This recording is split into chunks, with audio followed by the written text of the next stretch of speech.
अस्सलाम वालेकुम ख़वातीन हज़रात, मैं हूं आपका मेज़बान सुमैर। तो आज के नए प्रोग्राम में हम आपको खुश आमदीद कहते हैं। दोस्तों, आज भी हमारे पास बहुत ज़बरदस्त किस्म की खबरें, बल्कि बहुत ही अच्छी अच्छी खबरें। समझ नहीं आ रही कि पहले किस वाली से स्टार्ट करूं। चले पहले हम करते हैं नादिया जमील से। नादिया जमील एक प्रोग्राम में आई हुई थी और उनसे ये पूछा गया, आपने इस बात को गौर से सुनना है, फिर आपने मुझे बताना है क्या उनका फैसला ठीक है और आपको क्या लगता है कि वाकई ऐसा हुआ होगा। क्योंकि पाकिस्तान में बहुत सारे एक्टर्स ये बात कहते रहते हैं कि इंडिया से मुझे फ़लाँ फिल्म के लिए ऑफ़र आई थी, फ़लाँ फिल्म के लिए ऑफ़र आई थी, लेकिन कोई नहीं जानता होता क्या वो बात सच है नहीं है। लेकिन बाज़ औक़ात ऐसा होता है कि बहुत सारे डायरेक्टर्स वहाँ से फिर बताते हैं कि हमने पाकिस्तान से फ़लाँ एक्टर को, फ़लाँ एक्ट्रेस को कहा था कि इसमें काम कर लें, लेकिन उनके पास टाइम नहीं था। खैर, नादिया जमील से पूछा गया, माँ के हवाले से बात हो रही थी, तो उन्होंने कहा कि आप भी एक माँ हैं, तो बताएं कि माँ क्या क्या कुर्बानियाँ देती हैं। तो उन्होंने बताया, नादिया जमील ने, कि मुझे इंडिया से जब फिल्म बन रही थी वीर ज़ारा, जिसमें शाहरुख खान और प्रीति जिंटा थे, कहानी ऐसी थी कि भाई वो शाहरुख खान इंडियन होते हैं, प्रीति जिंटा पाकिस्तानी होती हैं और मोहब्बत हो जाती है। फिर वो इनको लेने आते हैं, यहाँ पर वो कैद हो जाते हैं, फिर वो 22 साल के बाद दोबारा उनसे मिलते हैं। तो ये कहानी थी, ठीक है। शॉर्ट में आपको बता रहा हूँ, फिल्म अगर आप देखना चाहें तो आपकी मर्जी, ना देखना चाहें तो ना, तो खुद चीख ले। बहरहाल वो कहती हैं कि उस फिल्म की मुझे ऑफ़र हुई थी। जब मुझे ऑफ़र हुई थी तब मैं प्रेग्नेंट नहीं थी। मैंने कहा कि करूँगी, लेकिन जब उस फिल्म की शूटिंग स्टार्ट हुई तो मेरा 3 माह का बच्चा था। अब ये नहीं पता कि कौन से कैरेक्टर के लिए उनको कास्ट किया गया था, हीरोइन के लिए या फिर पाकिस्तानी जो किरदार दिखाए थे उसमें बहन का, भाभी का, सारे किरदार थे। तो ये नहीं पता कि कौन से किरदार के लिए, लेकिन उन्होंने कहा कि मुझे जब कॉल आई तो मेरा बेटा तीन माह का था।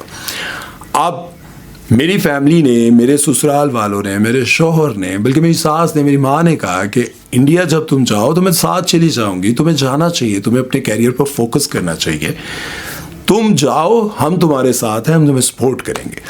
लेकिन वो ये कहती हैं कि मैं अपने बच्चे को देख रही थी और मैंने सोचा कि मैं माँ हूँ, मैं कैसे कर सकती हूँ अपने बच्चे को इग्नोर करके मैं इंडिया चली जाऊँ, वहाँ पर जाके काम करने लग जाऊँ। मेरा बच्चा जो है वो मेरे बगैर वहाँ पर, ज़ाहिर है जब आप पैसे लेते हैं और इंडिया चले जाते हैं, इंडिया जाकर जब आप काम कर रहे होते हैं तो बच्चा कहीं ना कहीं निगलेक्ट होता है। तो उन्होंने सोचा कि मैं ये नहीं कर सकती, तो मैंने अपने बच्चे को टाइम दिया। और अभी मुझे बहुत सारे लोग ये कहते हैं कि वो बहुत बड़ा चांस था, बहुत बड़ा चांस था, आपको जाना चाहिए था, क्योंकि उसमें कैरेक्टर पाकिस्तानी दिखाने थे, तो वो चाहते थे कि पाकिस्तानी ही दिखाए जाएं जिनकी उर्दू बहुत अच्छी हो। मतलब हमारी उर्दू जो है वो बिल्कुल साफ़ है, उनकी उर्दू थोड़े और अंदाज की है इंडिया वालों की। तो वो चाह रहे थे कि पाकिस्तान की उर्दू, पाकिस्तान की लैंग्वेज उसी तरह से दिखाई जाए। तो बहरहाल वो कहती हैं कि मैंने माँ होते हुए ये कुर्बानी दी है। तो माएँ बहुत सारी कुर्बानियाँ देती हैं। आपको क्या लगता है, क्या वाकई उन्होंने ठीक किया या फिर उनको फिल्म कर लेनी चाहिए थी? और वो ये कहती हैं कि मैंने कैरियर को इतनी कभी ख़ास अहमियत दी भी नहीं, मैं हमेशा अहमियत जो है वो अपनी फैमिली को देती आई हूँ और हमेशा देती रहूँगी। खैर, इस बारे में अब आप लोगों की क्या राय है कमेंट सेक्शन में ज़रूर बताइए। खैर, चलते हैं नेक्स्ट खबर की तरफ और बात करते हैं जी सहीफ़ा जब्बार के बारे में। आजकल ये बहुत ज़्यादा वायरल है सोशल मीडिया पर।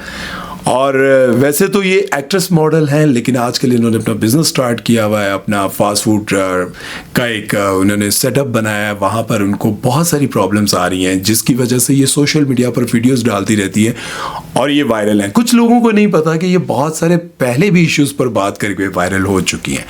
अच्छा, सबसे पहले तो मैं आपको ये बताता चलूँ कि अभी उनका एक वीडियो आया जिसमें वो रो कर कह रही हैं कि लोग झूठे रिव्यू दे रहे हैं, लोग चाहते ही नहीं है कि कोई औरत अपने पैरों पर खड़ी हो सके, और लोग झूठी बातें मेरे बारे में फैला रहे हैं, लोग बता रहे हैं कि मेरा बिजनेस ऐसा है वैसा है, बहुत बहुत बातें कर रही हैं। और इसके पीछे 2 वजूहात हैं और वो मैं आपको सामने रखूंगा, फिर आप बताइएगा कि आपको क्या लगता है। सबसे पहले इनका एक वीडियो आता है जिसमें वो ये कहती हैं कि मुझे उर्दू स्पीकिंग और पंजाबी अपने होटल के लिए नहीं चाहिए। मुझे अगर कोई चाहिए तो पठान चाहिए मेरे होटल पे काम करने के लिए, या मेरे रेस्टोरेंट या जो भी फास्ट फूड सेंटर जो भी कुछ है वहाँ पर मुझे काम करने के लिए मुझे उर्दू पंजाबी नहीं चाहिए, मुझे सिर्फ पठान चाहिए, क्योंकि वो ज़ुबान के पक्के होते हैं। अच्छा, इस पर ज़ाहिर है जो पंजाबी थे उनको भी गुस्सा आया होगा, बुरा लगा होगा, क्योंकि उसके साथ साथ जो उर्दू स्पीकिंग वाले हैं उनको भी बुरा लगा कि आपको पठान चाहिए, लेकिन बहुत सारे लोगों ने कहा कि ये अपने वर्कर्स के साथ बहुत बदतमीजी करती हैं। उसकी वजह फिर लोगों ने ये भी बताई कि एक और इनका वीडियो क्लिप सामने आया जिसमें इन्होंने खुद भी लगाया वो वीडियो सोशल मीडिया पर। फिर लोगों ने कहा कि अगर कोई अपने क्लाइंट्स के साथ, अपने कस्टमर्स के साथ इस तरह बात करता है तो वो अपने वर्कर्स के साथ कैसे बात करती होंगी। उनका वो वीडियो देखकर लोगों को और भी ज़्यादा गुस्सा आया। होता ये है कि इनके रेस्टोरेंट पे वो बंदा आता है जिसको फ्री पिज़्ज़ा कोई कूपन वगैरह मिला होता है, वो कोई बात कर रहा होता है, कहता है मिलेगा ना, कुछ ऐसा उन्होंने पूछा तो इनको गुस्सा आया और इन्होंने उस पर वीडियो ये बनाया कि भाई तुम अजीब आदमी हो, जाहिल कंगले आदमी, कुछ इस तरह उन्होंने बोला। और उन्होंने कहा कि 1500 रुपये का पेट्रोल जला कर आए, इतने दूर से मुझे बता रहे हो और यहाँ पर 2000 का पिज़्ज़ा खाने के लिए आ गए हो, वहीं से खा लेते और ये वो। भाई जब आप अपने कस्टमर्स के साथ इस तरह से बात करते हैं तो लोगों को लगता है कि वर्कर्स के साथ आपका क्या रवैया होगा।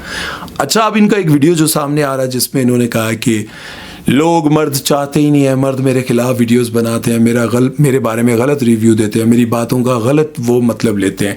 जब आप खुद इस तरह की वीडियोस लगाएंगी तो फिर लोग क्या समझेंगे। अच्छा, यहाँ पर एक और आपको बात बताता चलूँ। कुछ टाइम पहले मैंने इन पर एक वीडियो बनाया था जिसमें इन्होंने ये कहा था कि भाई मैंने अपनी काम वाली को 50,000 रुपये दिए। रमज़ान ही था शायद, रमज़ान में उन्होंने अपने जो काम करने वाली है उसको 50,000 रुपये दिए। उसने जाके शॉपिंग कर ली और उसने आकर इनको बड़ी खुशी खुशी बताया कि मुझे आपने 50,000 रुपये दिए थे, मैंने अपने शौहर के लिए कपड़े लिए, अपने लिए, अपने बच्चों के लिए लिए। इन्होंने अगले दिन वीडियो डाल दिया कि मैंने अपनी काम वाली को 50,000 रुपये दिए जिसके घर के वॉशरूम पर छत नहीं था। उस बेवकूफ़ ने जाके 50,000 रुपये की शॉपिंग कर ली। तो मुझे लगा कि मुझे अपना पैसा इसको नहीं देना चाहिए था, उसको उन पैसों से इस तरह से अय्याशी नहीं करनी चाहिए थी। अब इनके इस वीडियो क्लिप के बाद, इस बयान के बाद लोगों ने ये कहा कि आपने दे दिए, आपका मतलब ही नहीं बनता कि वो शॉपिंग करे या बाथरूम ठीक करवाए। वो भी इंसान है, उसका दिल करता है कि वो कपड़े खरीदे, अच्छे कपड़े पहने। ज़ाहिर है बड़े लोगों के साथ आके उनके घर के बर्तन धोएगी, उनके बर्तन धोएगी, उनके घर के काम करेगी। ये सारी चीज़ें करने के बाद उसका भी दिल करता होगा कि मैं भी ऐसे कपड़े पहनूं। अगर उसने अपनी ख्वाहिश पूरी कर ली तो आपको क्या मतलब, लोगों ने तो लिखा था कि क्या तकलीफ है।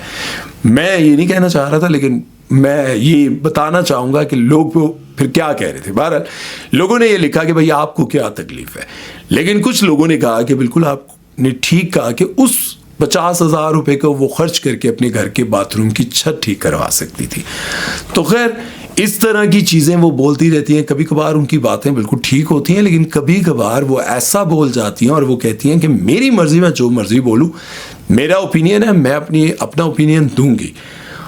उससे लगता है फिर लोगों को कि ये ज़ुबान की थोड़ी तेज़ हैं, जिसकी वजह से इनके अपने बिजनेस में ये प्रॉब्लम्स आ रही हैं। कोई इनके पास टिक नहीं रहा, काम नहीं कर रहा, क्योंकि ये थोड़ा बॉसी रवैया रखती हैं। तो फिर ऐसे आपको पता है वर्कर्स टिकते नहीं हैं। खैर, इस बारे में अब आप लोगों की क्या राय है कमेंट सेक्शन में ज़रूर बताइएगा। चलते हैं नेक्स्ट खबर की तरफ और बात करते हैं जी मिज़ना वकास के बारे में। एक वीडियो क्लिप बहुत ज़्यादा वायरल है। आप लोगों को लग रहा होगा कि वो वीडियो क्लिप अभी का है, जिसमें शुएब मलिक उनको कहते हैं कि आपको नहीं पता चलेगा क्योंकि आप मुझे नहीं जानती कि कब मैं सीरियस हुआ हूँ और कब मैं मजाक के मूड में हूँ। तो वो कहती है कि मुझे जानने की ज़रूरत क्या है, आप भी शादीशुदा, मैं भी शादीशुदा हूँ। भाई अब हमने जानकर करना क्या है। अब उस वीडियो क्लिप को देखकर लोगों को यूँ लग रहा था कि भाई इसके पीछे कोई लड़ाई हुई थी।